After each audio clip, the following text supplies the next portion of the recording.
Maqaan kee eenyu eessaa dhuftee maal taasifte? Maqaan koo Suleemaan jedhama.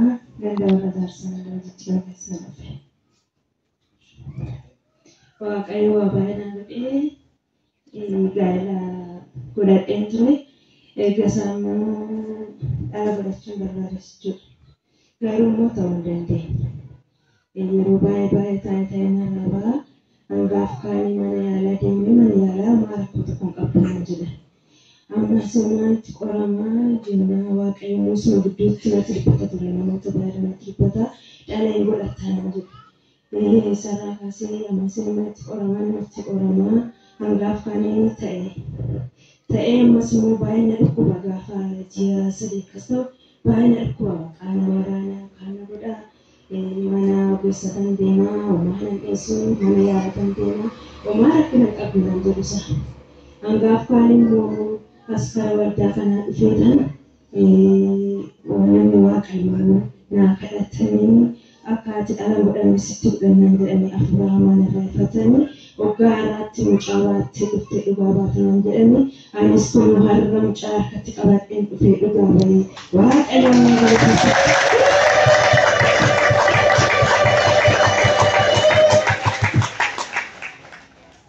Ergamuun Okafa.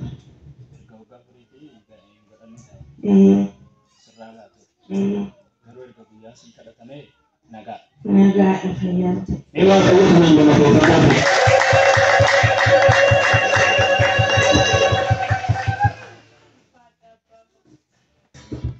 Maqaan koo Baruun jedhama. Asuma lafa aduraa jechuudha. Hunda gaaratii jechuudha haala keessaa. Wayi waaqayyo godhe boota koo guddaadha. Mameesin kana si jedhamu wayi biratti koo qofatti wayi mana kootis waaqayyo waan guddaa nuuf godhe. Gaafa nu biratti kana fidoo jiru kana dubbii kiyyaatti baay'ee cannaqamtii baay'ee bakka rakkattii asteetii uummanni baay'ee isooti yaada dhukkuba malee natti waradatti gaafa na jenni ceeboofaatu jira jettee jiraan. Sazaani bakka maali kiyya kana bakka dhala jaartii wayii jirtee jira akka uummanni kamachaa guddiste. Insuun waan godhanii amirrasee ana hundaa'e mata kallee argina du'aa jetti. Achitti seechuudha rakki namaa yoo nyaatetti uumamti waan ta'eessaa. Bonaa gizeen nama margaa irraa ba'e jechuudha. Ati sadii akkas sana irraa ba'e. Bakka aannan arga jettee ijoollee bifuu irratti geeddaramee waan baay'ee taatee jechuudha. Isaan kana booda garaatti ammas irratti kontiraasii wayii biyyatti wallolee inni namni siin jedhu inni seetan siin jedhu sirratti ta'uu naan jedhan naan jette. Dhuguma sirratti ta'uu waaqayyo siin jedhu sirratti ta'aa jedhanis. Azaan ji'a sana akkasatti taatee dhufte. Yoo waldaa sana si keessaa siif kadhataa hin jedhe. Yoonni isa kadhachiisuufi sagantaa dhumaarraa biiroo geessinee maaloo inni waaqayyoo kadhadhuu fi akkas akkasii jedhe kananitti. Gaafa nutti nuufi dadhabe siin jennee nuufiles waasiin gaarramu bolota koo. Namni foonii garuu dadhabaadha. Afuurri garuu dhimmaadha. Akkuma jedhu mucaan qulqulluu afuurri waaqayyoo isa gammassee kadhatee paantii kee irratti hojjechiisedee afuurri himaa dhuunfee irraa hin ta'ee erga daa'ima sanaatu mana ogeetti si naqdee maali sin jenne dhimma daa'ima kaasutti ciniitti waasiin gaarramu ciniitti daqiiqaa 30 gidduu namni sa'aatii tokko irratti ciniiffata. Isheen garuu amma osoo hin turin anu biratti nagaan geessee daa'ima nagaa kaasutti baay'inee jaartii immoo mucaa kana urgaanna ishiin arginu nan du'aa kan jette siin duule duraa har'aatti jirti galata waaqayyoo jetti isheen achi teessee galata waaqayyoo tokko.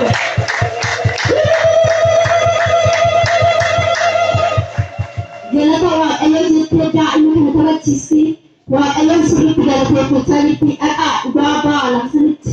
Lafa sana ayyaana waaqayyootu jira humna waaqayyootu jira jechaa jirti isinis waaqayyoon nu galateeffadha.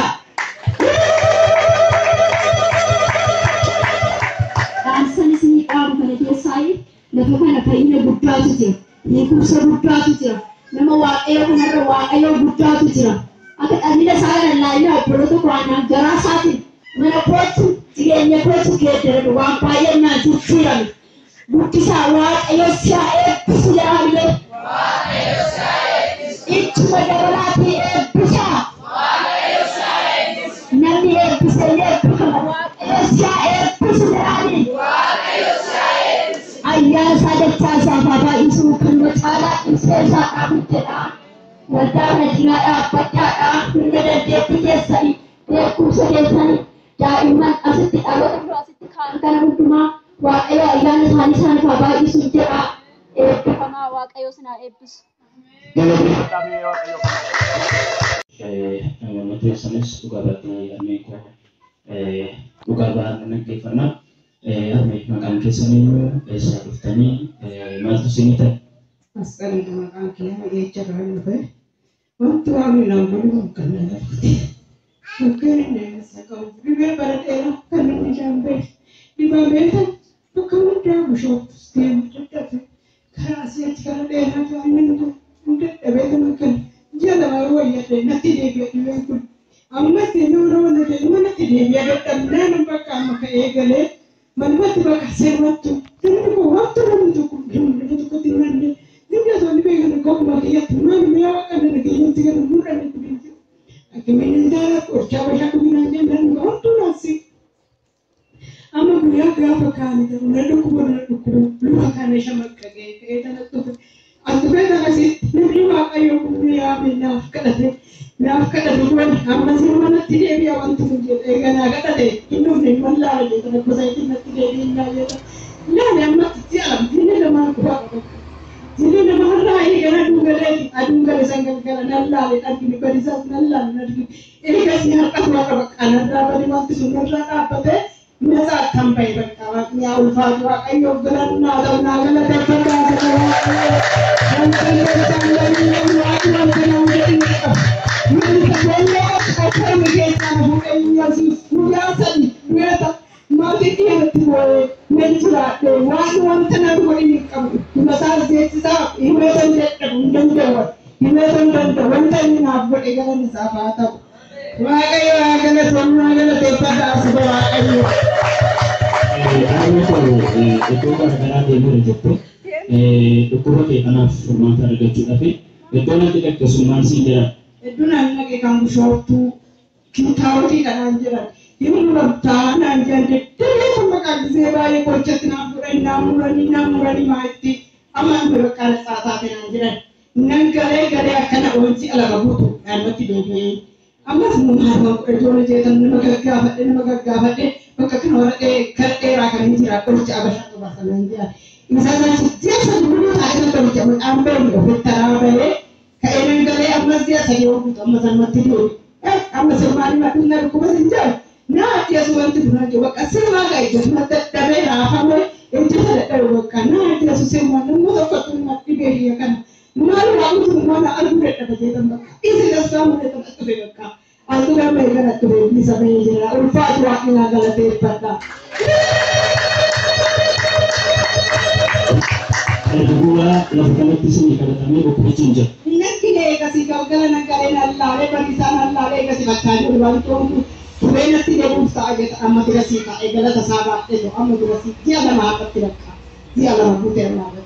Hak jual di baca, macam nambah amal sih. Dia kalau tahu orang ini nago dengan jumlah kayak itu tu, asih tidak dapat egala sama kayu.